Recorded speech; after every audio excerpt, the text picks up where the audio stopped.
My wish is to be able to reach as many people as possible with this beautiful music.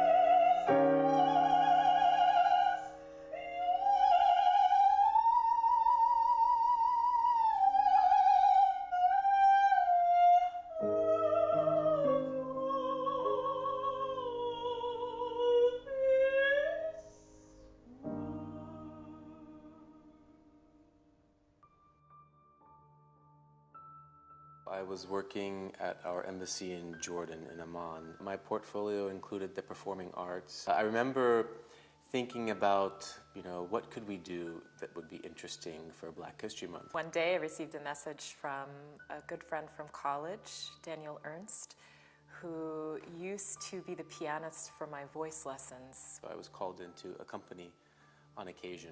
And I remembered one piece in particular that sort of stuck with me. It's called Sweet Little Jesus Boy. And I thought, Nicole and I we weren't in touch probably at that point. It'd been, too many years. And so I randomly reached out to her. And he said, we're interested to have a program here which highlights spirituals for Black History Month. Would you be interested to come? And I said, sure. The target audience for this type of program, well, the options are endless, really. I mean, there are young students of music, there are young school students who are, could be learning about music in general or could just be open to this type of experience. There are, the general public. We've performed for ministers and parliamentarians, mayors of small towns all over the place. So the audience really is anyone. And I think testament to that is the type of music is really accessible to anyone. So when we started, it originally was just to offer a concert of spirituals and then to visit some schools to sing spirituals for them and tell a little bit about the history. But that has evolved into something completely different, which is that every time we go to a school or to a conservatory or a community center, we're really directly addressing the people who are in front of us. Sometimes I stand up and I just sing because what they need is to hear beautiful music. Or sometimes I teach them a song and I teach them about the history. Or sometimes I work with them on musicality. For example, if I'm addressing a group of musicians and they want to learn about spirituals or they want to learn about other kinds of American music, they'll perform for me and I will work with them as in a master class and offer suggestions either about vocal technique or about performance techniques, acting, how to connect with your emotions, and so on. Then in terms of repertoire, shall we say, before we also were only doing just spirituals. But now we're starting to expand to other kinds of classical African American music and art songs, which people have never heard before. I think most people aren't really aware that there are African Americans who are still today writing classical music, and that there is a lineage which begins with the music which was written by slaves, makes its way up through the Harlem Renaissance and through the rest of the 20th century, and we land now with a body of music written by African American composers that deserves to be heard and is of great value and adds even more to the richness of American culture.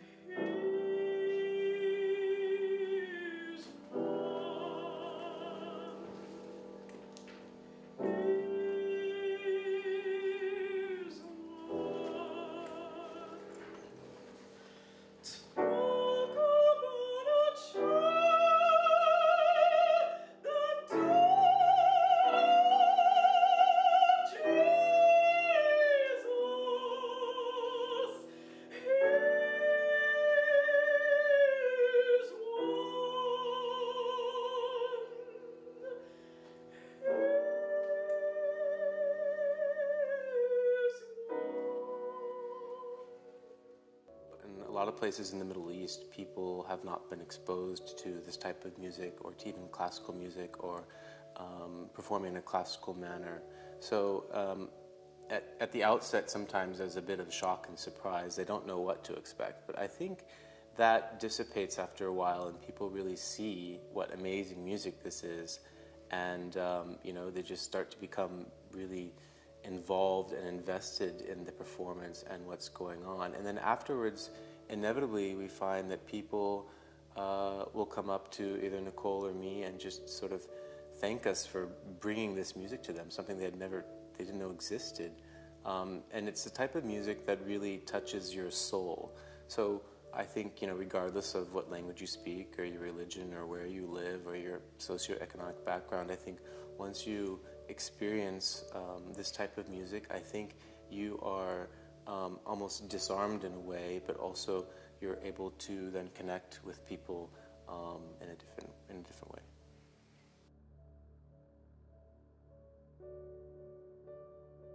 This program is an asset to the State Department because it truly embodies what I consider to be sort of cultural diplomacy. It's taking something that is uniquely American, in fact, and bringing it to a foreign audience as a way of bridging a cultural divide, as a way of enhancing and increasing understanding between people who are not like us. And I think that's really the essence of cultural diplomacy in general. I do feel proud to represent my country in a lot of different environments and a lot of different places. And I have to say, it helped me to discover a sense of patriotism that I didn't know was there. When I go to different countries and people are really so happy to learn something about America that they didn't know, to have a positive view of the United States and the richness that we have there. That's, I think, been the best thing about being a cultural envoy and offering a kind of soft diplomacy. 1, 2.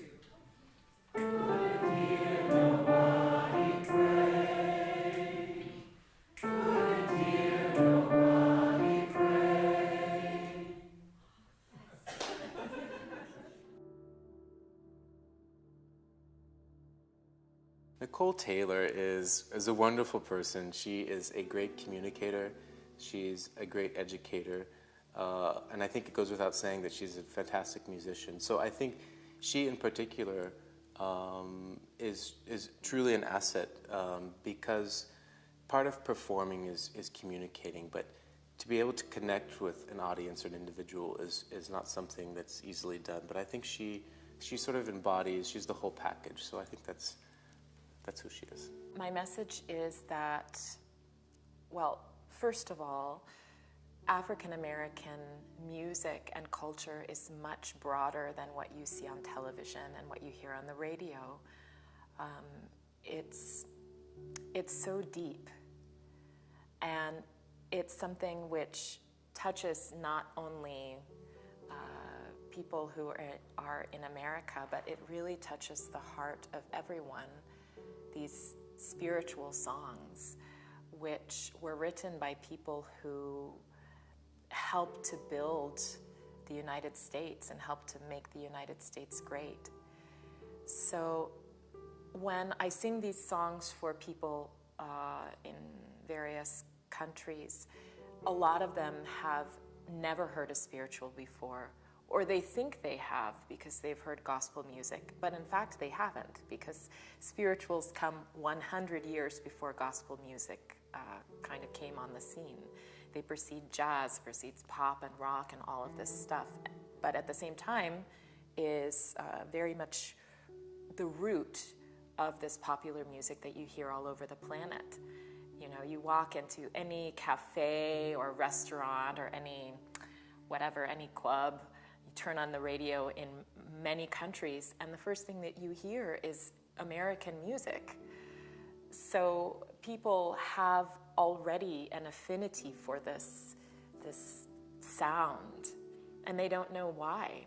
So it's a pleasure to be able to help them to touch this root of American music. Additionally, a lot of the countries that we've visited so far are countries that have, some kind of unrest, or we've visited places where the people are marginalized, or it's an underprivileged area, or places where people have some kind of physical disability, or they are illiterate, they can't read or write. And the songs, these great, great songs, were written by people who were marginalized, and they were written by people who couldn't read. And so they are so direct. They really touch those audiences as well. And it's so amazing when I go, and I've been sometimes to give programs where the first time I open my mouth to sing, they start to chuckle because they've never heard someone sing classical music before. They've never heard an opera singer before, so they don't know what it sounds like. Or they've never actually met a black person. They've only seen them on television, so that's something new. But by the end, after I've sung for them, and after we've sung together and had a chance to get to know each other, to actually meet and to share something, it's just magical. It's really magic.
So thank you for watching, and we're waiting for your invitation. We hope to see you in the very near future and to be able to share this beautiful jewel of American culture. Right, Dan?